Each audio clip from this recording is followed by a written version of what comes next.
As NewsNation Now continues, we move on to some other news today, including that event that we referenced with President Biden in Philadelphia, along with Vice President Harris. So what they're saying is that they're launching this new campaign within the campaign that's aimed at shoring up support from Black Americans.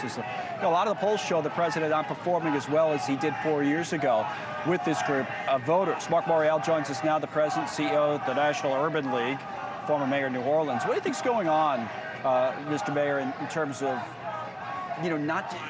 is there a simple answer here? You said Biden, he ran away with the black vote. It was key not only for him to win the election, but getting the nomination. And now the numbers show us something different is happening this time. I think, thanks for having me, first of all. I think it's a recognition that you cannot take the African-American vote for granted. You can't just put it in your column and believe somehow you don't need to work and campaign amongst African-American voters the way you work and campaign amongst any group of voters. And that may have been something that may have sort of been setting in. So I think this is a response to the notion that you've got to go out and fight for the African-American vote.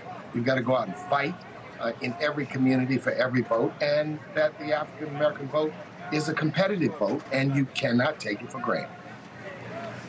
Let me do a few things here, beginning with the numbers we referred to. You say, well, how much is he struggling? Well, this is Biden versus Trump among black voters, 77% for Biden, 18% for Trump. You break it down among men and women.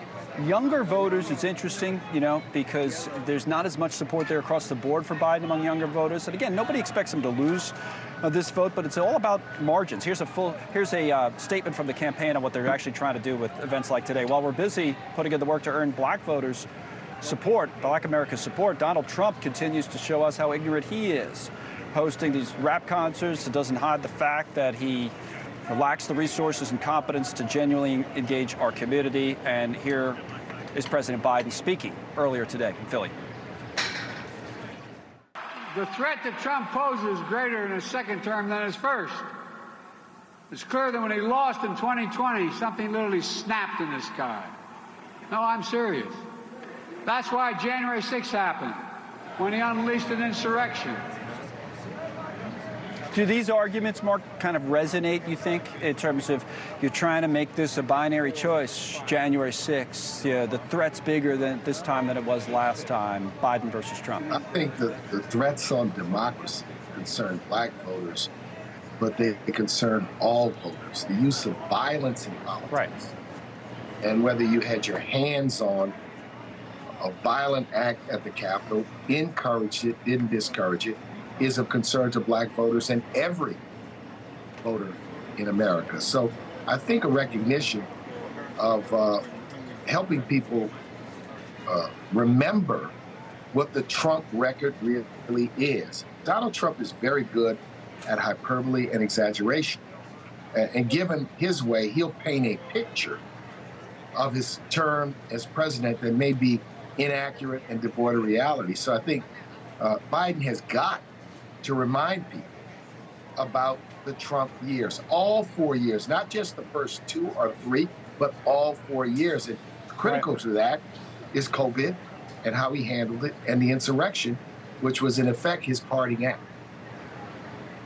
Does this trial have anything to do with that or play into that in any way? Or to the earlier point we were having, I don't know if you heard our previous segment, is the conversation more likely to be highlighted, say, on the debate stage, June 27th?